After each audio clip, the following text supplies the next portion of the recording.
Step one, the ideal week. I'm going to spend the most time on this. The ideal week is the foundation of the entire system.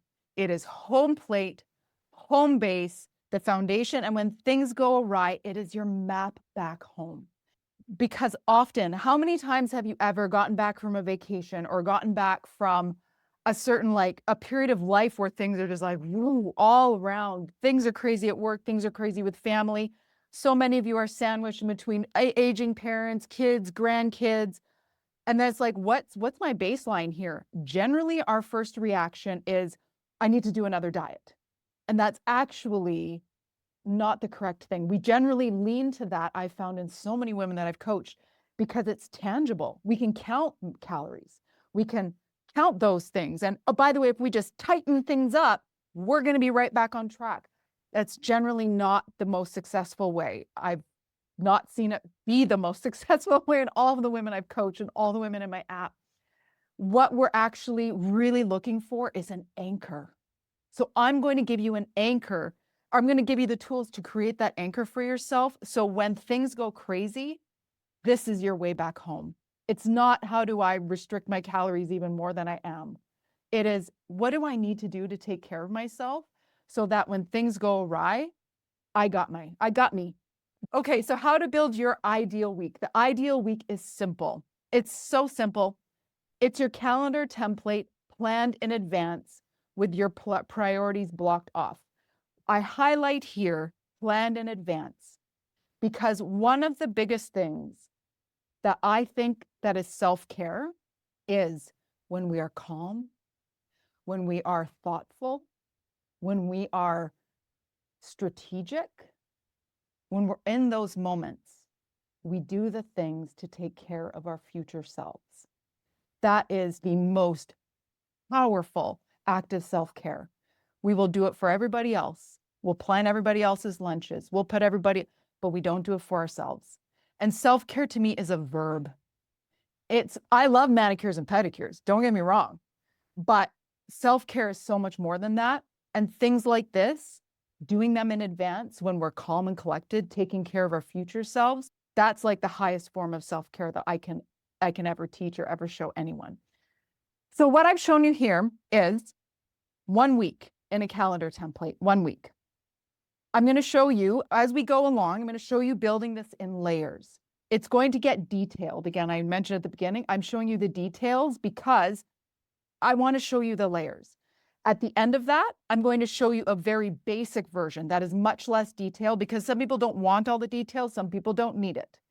And then I'm going to show you a very scientific drawing that I did today, which is the more esoteric version, but it finally came to me today. I did not have time to put it into the calendar, into the presentation here. So we're going to go detailed and then we're going to pull back.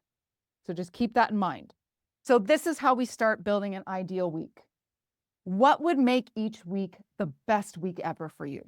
And this is like, but base it in reality. A lot of people, the first answer is, oh, I got to go to vacation. I want to go to Costa Rica and lay on the beach. That would be an amazing week.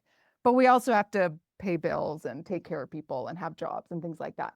So, but this is still a really great question to ask because we often look at our weeks from like, hey, what are all the things I have to do this week versus what would make this week awesome?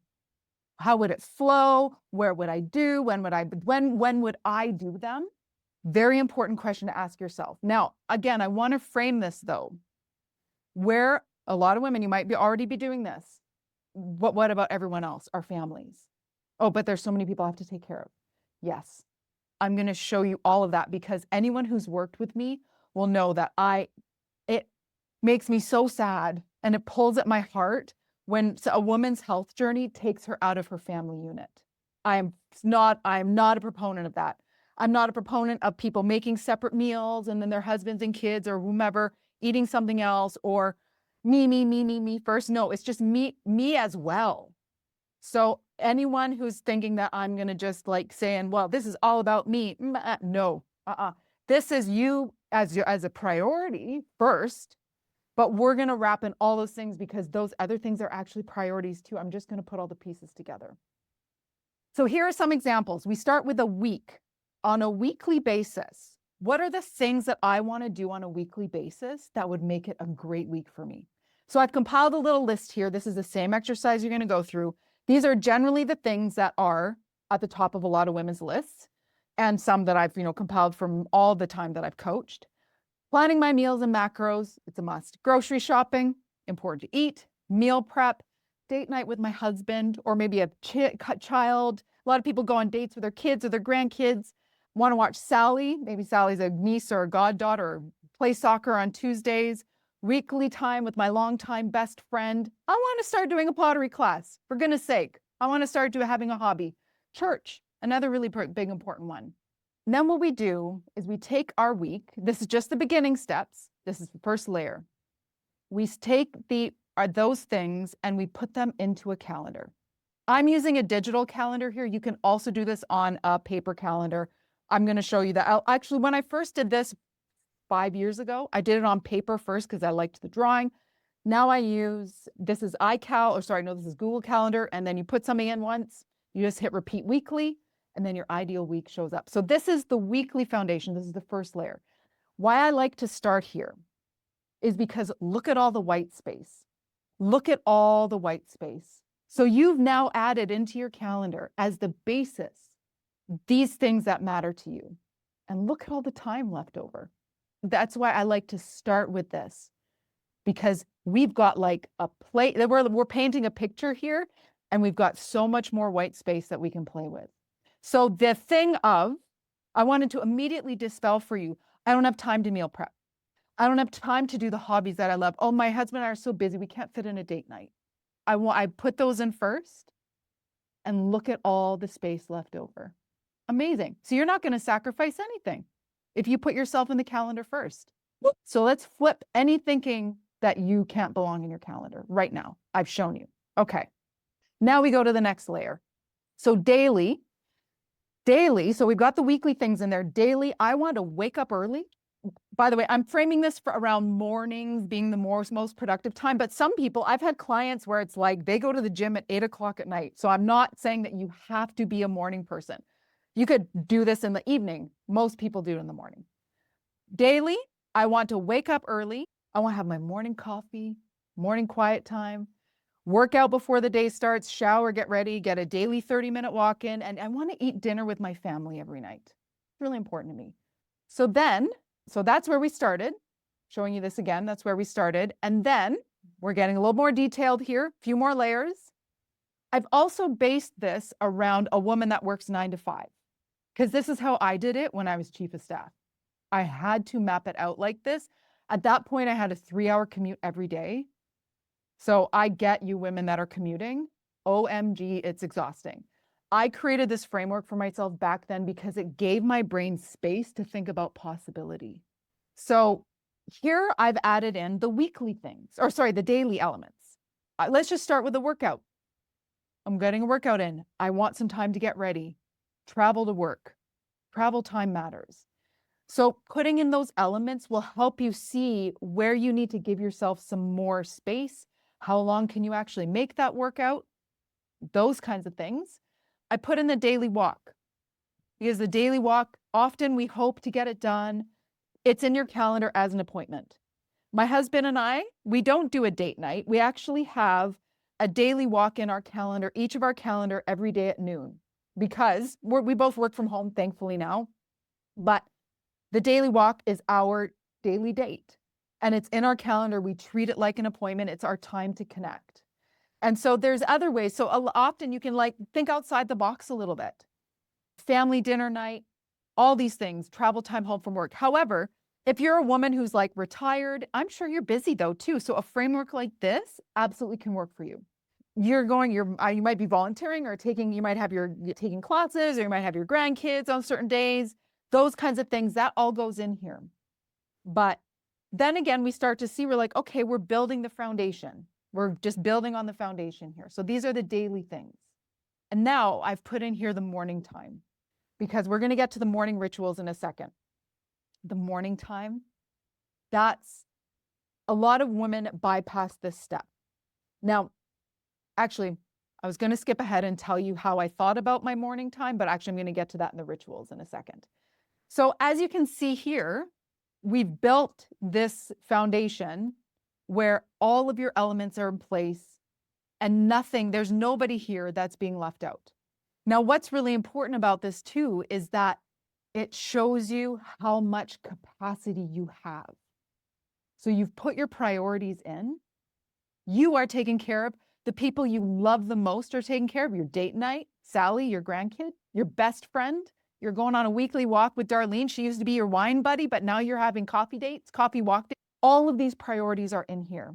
And then when you get asked for anything else, you have a framework to go back to and actually ask yourself, do I have capacity to add that thing in? Because we add a lot into our calendar without thinking about it first. I used to be the queen of that because we don't have a structure that says yes or no for us. So this is one of the biggest things. Half of the troubles in this life can be traced to saying yes too quickly and not saying no soon enough. I'm just going to tell you how I use this tool. Many of you know I'm a super early morning riser because it is my peaceful time. It's like literally one of the only hours a day when my brain is not going wild. Nobody needs anything from me early in the morning. So if somebody asks me, actually a real world example, tomorrow night, my husband's friend from high school, who he hasn't seen in 30 years, they finally connected. My husband and I generally never go out for dinner with anyone on weeknights because we love our mornings so much that we go to bed super early. We reserve all like going out for Friday or Saturday nights when we have a little extra time to sleep in. His best friend from high school, they finally connected and asked them to go out for dinner. One of the only nights they could go in the near future was tomorrow night, a weeknight.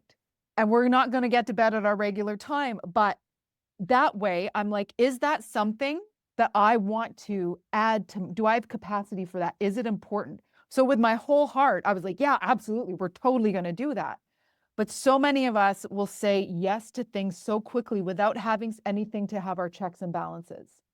So again, if that did not light my fire, if that was like someone from high school where he was like, oh, I was kind of friends with this person, I would look at my calendar and be like, I'm not giving up my 4 a.m. for that. That 4 a.m. wake up time for me is too important. That hour is too important.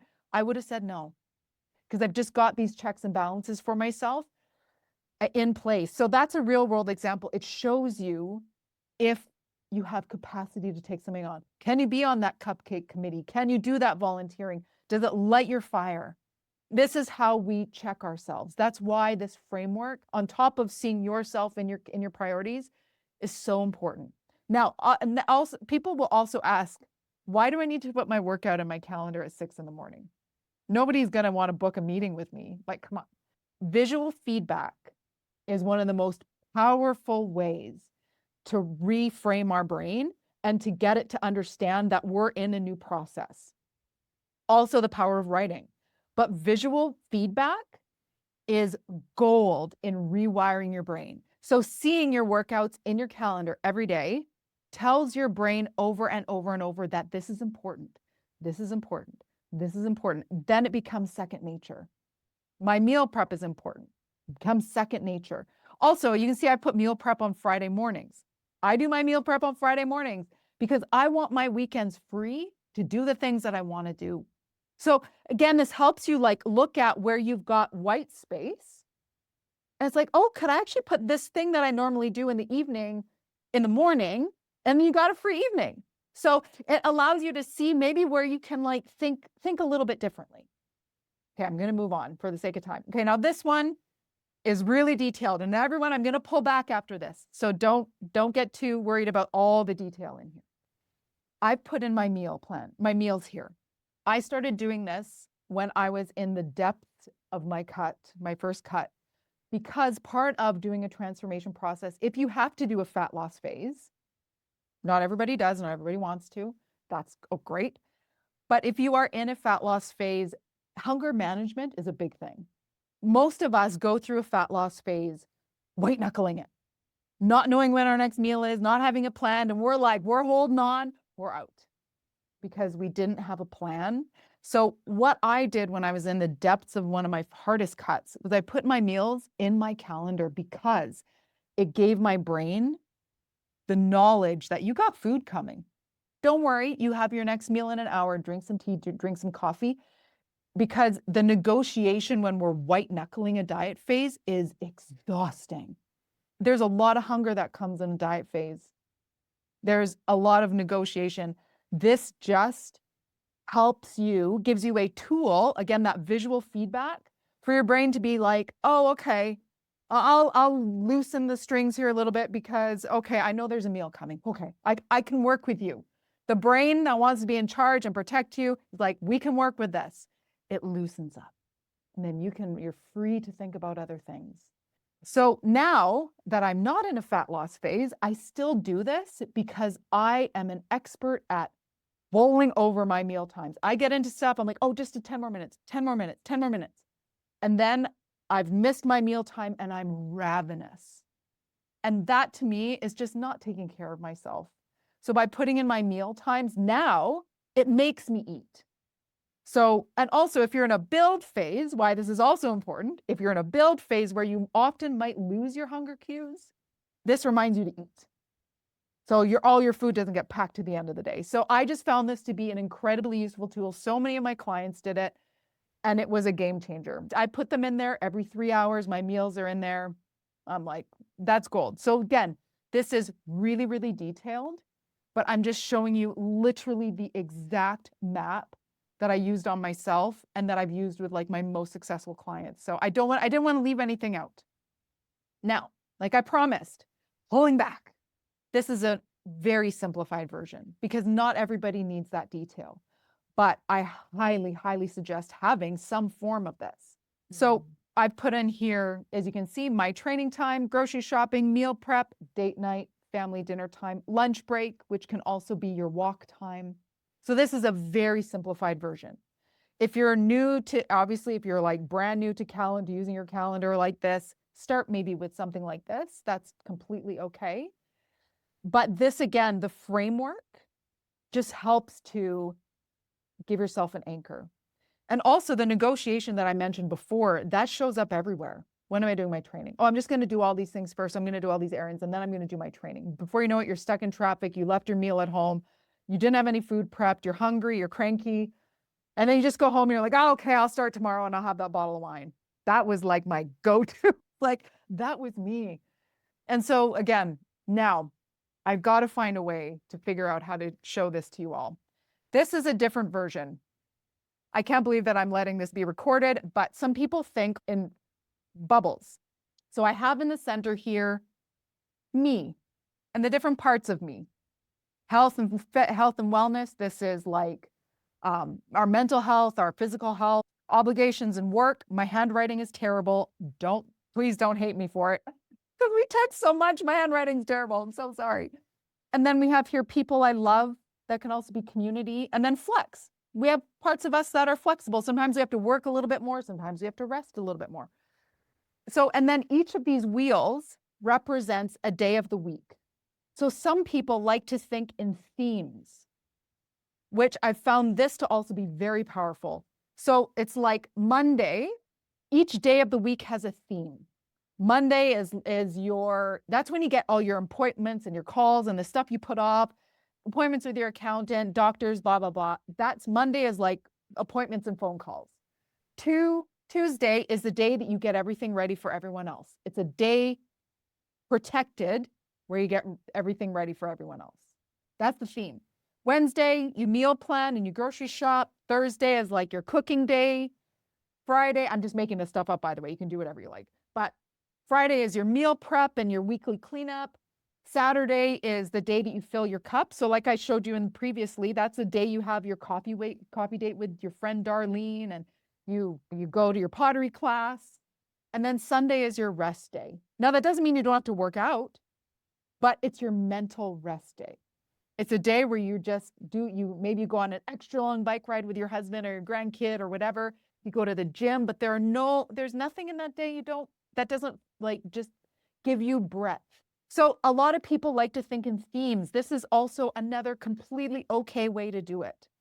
because not everybody thinks in the calendaring sense. Some people think a little bit more circular. So I'm going to keep trucking along here, but let me just check the chat here for any questions. So Jane asked, do you do this every Sunday? So my ideal week is built. It's every single thing in there. I don't have to rebuild it every week. It's actually just every single thing in here. When you set it up in your calendar, you just hit repeating event and hit weekly. So it just shows up every single week. So yes, so it's in there every week, but we're going to get to the